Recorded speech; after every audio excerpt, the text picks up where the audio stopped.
আমি রয়েছি চন্দ্রানবীনগর মহাসড়কের চক্রবর্তী এলাকার গ্রামীণ ফেব্রিক্সের সামনে। চন্দ্রানবীনগর মহাসড়কের আজকে যে যৌথ বাহিনীর যে চেকপোস্ট পরিচালনা করা হচ্ছে সেই বিষয়ে যদি আপনাদেরকে একটু জানাই যে আজকের যে যৌথ বাহিনীর যে চেকপোস্টে 8 ইস্ট বেঙ্গলের বাংলাদেশ সেনাবাহিনীর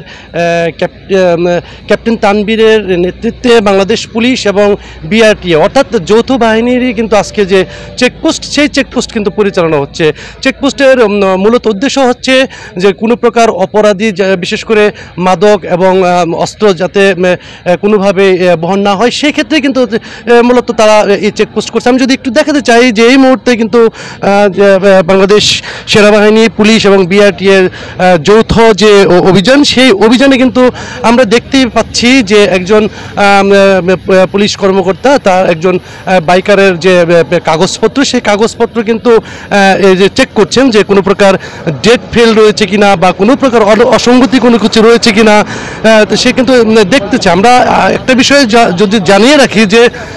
চন্দ্রানবীনগর মহাসড়কে প্রতিনিয়তই কিন্তু এই চেকপোস্ট পরিচালিত হয়। যে চেকপোস্টে কিন্তু আমরা দেখেছি যে এই চেকপোস্টে বিশেষ করে যে মোটরসাইকেল এবং প্রাইভেট কার সেই প্রাইভেট কার কিন্তু প্রত্যেকটা প্রাইভেট কারে কিন্তু তারা চেক করে বিভিন্ন অসঙ্গতিপূর্ণ যদি কোনো কিছু থেকে থাকে তাহলে তারা আইনগত ব্যবস্থা নেয়। আমি যদি একটু দেখাই যে এই মুহূর্তে কিন্তু বেশ কিছু যে প্রাইভেট কার কিন্তু সিগন্যাল দিয়ে রেখেছে এবং প্রত্যেকটা প্রাইভেটই কিন্তু তারা চেক করছে যে কোনোভাবে কোনো কাগজপত্র কোনো অসঙ্গতি যদি থাকে তাহলে আইনগত যে ব্যবস্থা সেই আইনগত ব্যবস্থা কিন্তু নিচ্ছে এবং যে কাগজপত্রগুলো আপডেট রয়েছে মোটরসাইকেল এবং প্রাইভেট কারের সেগুলো কিন্তু তারা চেক করেই কিন্তু ছেড়ে দিচ্ছে এবং প্রত্যেকটা গাড়ি কিন্তু মূলত তল্লাশি করছে বাংলাদেশ সেনাবাহিনী বাংলাদেশ পুলিশ এবং বিআরটি অর্থাৎ যৌথ বাহিনীর যে আজকে যে চেকপোস্ট সেই চেকপোস্টে কিন্তু প্রত্যেকটা গাড়ি তারা তল্লাশি করছে যে কোনো প্রকার মাদক কোনো প্রকার অবৈধ অস্ত্র অর্থাৎ অসঙ্গতিপূর্ণ কোনো কিছু যদি থেকে থাকে তাহলে তাদের কিন্তু আইনের আওতায় আনছে। আমরা কিন্তু এমনটি দেখছি যে বেশ কিছু বাইকারদেরকে আটক করেছে এবং তাদের যে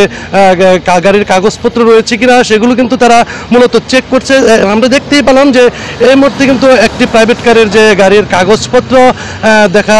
দেখছে বাংলাদেশ পুলিশ। আমি যদি একটু দেখাই যে ক্যামেরার মাধ্যমে যে একজন পুলিশ সদস্য যে একটি প্রাইভেট কারের কাগজপত্র চেক করছে এবং যদি কোনো প্রকার কাগজপত্রের অসঙ্গতি থাকে তাহলে কিন্তু তারা আইন অনুযায়ী যে ব্যবস্থা সেই ব্যবস্থা কিন্তু নিয়ে থাকে। আমরা যাত্রীদের যারা এই যে চন্দ্রানবীনগর মহাসড়কে যারা যাতায়াত করে তারা কিন্তু একটা বিষয় বলেছিলেন যে প্রতিনিয়ত যদি এই চেকপোস্ট পালিত হয় তাহলে তাদের জন্য একটি ভালো একটা দিক নির্দেশনা। আমি একটু দেখাই যে একটি প্রাইভেট কারে কিন্তু যে তার প্রাইভেট কারে তল্লাশি করছেন যে অসঙ্গতি কোনো কিছু রয়েছে কিনা বা কোনো প্রকার মাদক অস্ত্র অর্থাৎ যে কোনো অবৈধ কোনো কিছু রয়েছে কিনা কিন্তু আমি একটু দেখাচ্ছি যে এই মুহূর্তে কিন্তু যৌথ বাহিনী তারা চেক করছে যে কোনো প্রকার কোনো কিছু পাওয়া যাচ্ছে কিনা অর্থাৎ কোনো প্রকার অসঙ্গতি কোনো কিছু পেলেই কিন্তু তারা আইনগত ব্যবস্থা নিচ্ছে এবং যাদের কাগজপত্র এবং কোনো কিছুই পাচ্ছেন না তাদেরকে কিন্তু ছেড়েও দিচ্ছেন। আমরা কিন্তু এমনটিও দেখেছিলাম। তবে নিয়মিতই যদি এই চেকপোস্ট পরিচালনা হয় তাহলে এই যে চন্দ্রানবীনগর মহাসড়কে যাতায়াতরত যারা যাত্রী রয়েছে তারা নিঃসন্দেহে এবং নির্দ্বিধায় তারা পথ চলতে পারে এমনটি কিন্তু বলেছেন অনেক যাত্রী। তো এই ছিল আমার কাছে চন্দ্রানবীনগর মহাসড়কের যৌথ বাহিনীর চেকপোস্টের সর্বশেষ তথ্য।